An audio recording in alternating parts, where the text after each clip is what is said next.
be the last time I saw my sister alive, and that memory was of my mom holding my sister. The swaddling clothes had been taken off because my sister was really sweaty, and she was just in a vest and she was crying. And because her neck was not firm, my mom was struggling between holding her steady, supporting her neck. My sister is crying.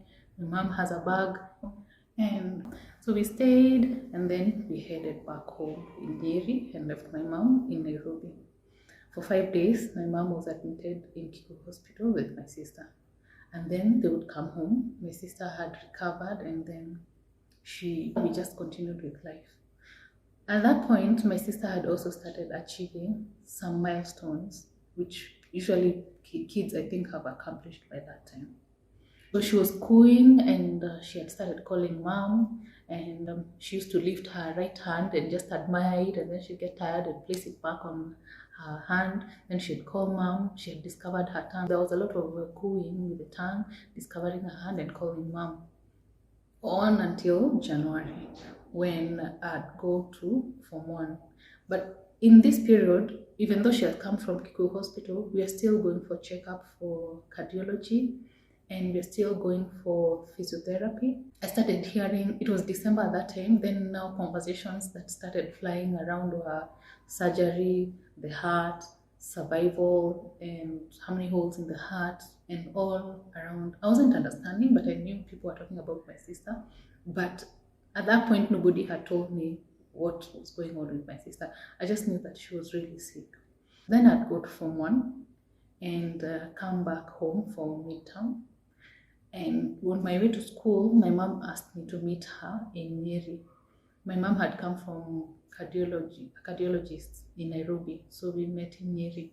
And the last memory, that would be the last time I saw my sister alive, and that memory was of my mom holding my sister. The swaddling clothes had been taken off because my sister was really sweaty, and she was just in a vest and she was crying. And because her neck was not firm, my mom was struggling between holding her steady, supporting her neck. My sister is crying. My mom has a bag. And I was really sad for my mom because as a teacher, she's a teacher, she has us, she has her family, she has her life, she's a caregiver.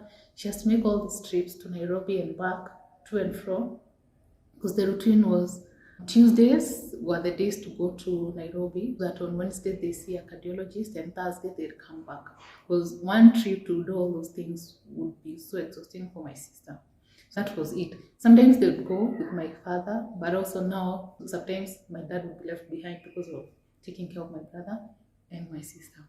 So on moments when my mom was alone, it was really taxing for her. I think 2 or 3 weeks later, my parents would come for me in school. My brother and my mom, my dad, and some other relatives came for me, and yeah, my sister had succumbed. My sister had succumbed to pneumonia, and they say that sputum was in her chest area, and they tried to remove it, and it couldn't. It was impossible. She died in ICU at Gertrude. Before her death, and remember, I had said that there were conversations that had been flying around about surgery and how many holes in the heart. My sister had been shortlisted as one of the people who are going to benefit from the Mata heart run surgery that occurs, I think, every year. And some doctors were supposed to come from Italy and operate on my sister. But every time she went for that visit, like, you have to have assessments before you are operated on, so that the doctors can determine if you are fit to be operated on. The doctors told my parents that my sister's weight was a problem. She needed to get to a certain place where she can achieve a certain amount of weight for her to be able to go through surgery. But instead of my sister adding weight, she was losing. It was also making it hard for us to plan a day of surgery. Because remember, I said she had gut issues, and that's why she was constipating a lot. She was choking when she ate or even suckled.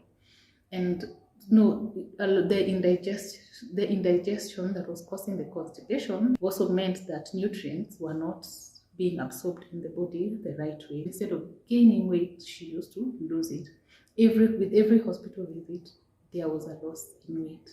And I don't know if she lived, if we would have been able to be beneficiaries of that year's surgery, or we could have had to wait longer.